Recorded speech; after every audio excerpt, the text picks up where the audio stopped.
मेखा Godzilla को हराने के 3 साल बाद कोंग ने हॉलो अर्थ में अपना क्षेत्र स्थापित कर लिया है, जबकि पृथ्वी की सतह पर गॉडजिला मानवता और विशाल राक्षसों के बीच व्यवस्था बनाए रखना जारी रखता है, जिन्हें टाइटन्स के रूप में जाना जाता है। रोम में स्काइला को मारना और बाद में कोलोसियम में आराम करना।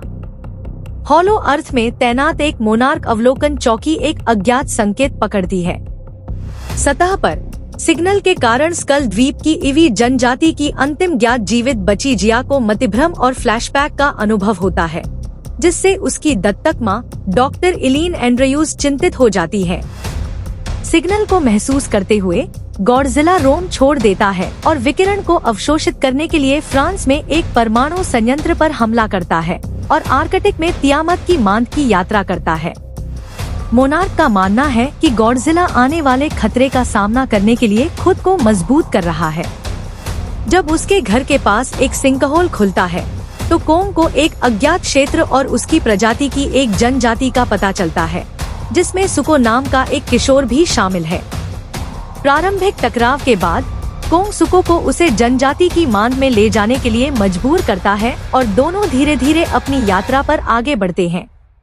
जनजाति का अत्याचारी नेता स्कार राजा एक प्राचीन बर्फ से संचालित टाइटन शिमो की सहायता से कोंग से लड़ता है, जिसे स्कार राजा एक क्रिस्टल का उपयोग करके दर्द से नियंत्रित करता है। शिमो की बर्फीली सांस से कोंग का दाहिना हाथ बुरी तरह से झुलस गया है, लेकिन सुको की मदद से कोंग अपनी कुल्हाड़ी खोकर भागने में सफल हो जाता है। एंड्रयूज और जिया टाइटन के पशु चिकित्सक ट्रैपर और साजिश पॉडकास्टर बर्नी हेस के साथ सिग्नल के स्रोत का पता लगाने के लिए हॉलो अर्थ की यात्रा करते हैं। वे पाते हैं कि मोनार्क चौकी नष्ट हो गई है। जैसे जैसे समूह आगे बढ़ता है, उन्हें एक मंदिर मिलता है जो उन्हें एक अज्ञात भूमिगत खंड की ओर ले जाता है, जिसमें ईवी जनजाति के जीवित सदस्य रहते हैं, जो एक दूसरे के बीच टेलीपैथिक रूप से संवाद करते हैं। कुछ खंडहरों का निरीक्षण करते हुए उन्होंने अनुमान लगाया कि सिग्नल ईवी द्वारा भेजा गया एक टेलीपैथिक संकट कॉल था।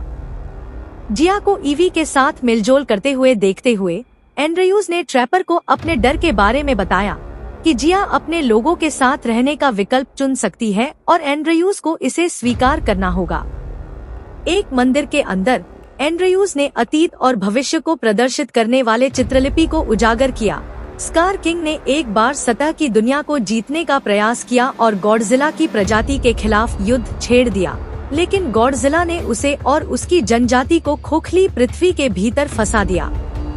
इसने यह भी भविष्यवाणी की कि जिया मोथरा को फिर से जागृत करने की कुंजी होगी।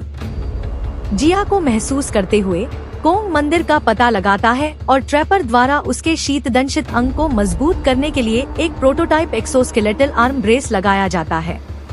गॉडजिला तियामत को मारता है और उसकी मान से ब्रह्मांडीय विकिरण को अवशोषित करता है, उसे विकसित करता है और उसकी पृष्ठीय रीढ़ को मैजेंटा में बदल देता है। गॉडजिला को उसकी सहायता के लिए हॉलो अर्थ में लुभाने की आशा में कोंग काहिरा में आता है और उसे बुलाता है। कोंग के संवाद करने के प्रयासों के बावजूद क्रोधित गॉडजिला उस पर हमला करता है। एक लड़ाई शुरू हो जाती है और इससे पहले कि गॉडजिला कोंग को खत्म कर सके, मोथरा जिया के साथ आता है और गॉडजिला को कोंग की सहायता करने के लिए मना लेता है। गॉडजिला, कोंग और मोथरा होलो अर्थ में स्कार किंग, उसके कबीले और शिमो से लड़ते हैं। लड़ाई उन्हें रियो डी जनेरियो तक खींच ले जाती है, जहां शिमो स्कार किंग के आदेश पर एक और हिम्यूक को प्रेरित करना शुरू कर देता है। जब तक सुको शिमो को नियंत्रित करने वाले क्रिस्टल को नष्ट करने के लिए कोंग की कुल्हाड़ी का उपयोग नहीं करता, तब तक गुट समान रूप से मेल खाते हैं। फिर शिमो और कोंग स्कार किंग को जमा देते हैं और नष्ट कर देते हैं। अपनी परमाणु सांस से शिमो के हिम्यूक को नष्ट करने के बाद गॉडजिला कोलोसियम में आराम करने के लिए लौट आता है। मोथरा ईवी के घर की सुरक्षात्मक बाधा को पुनर्स्थापित करता है। कोंग शिमो और सुको के साथ हॉलो अर्थ में लौटता है, जहां वह वानर जनजाति का नया नेता बन जाता है। जिया ने अपनी गोद ली हुई मां के साथ रहने का विकल्प चुनकर एंड्रयूज के डर को कम किया।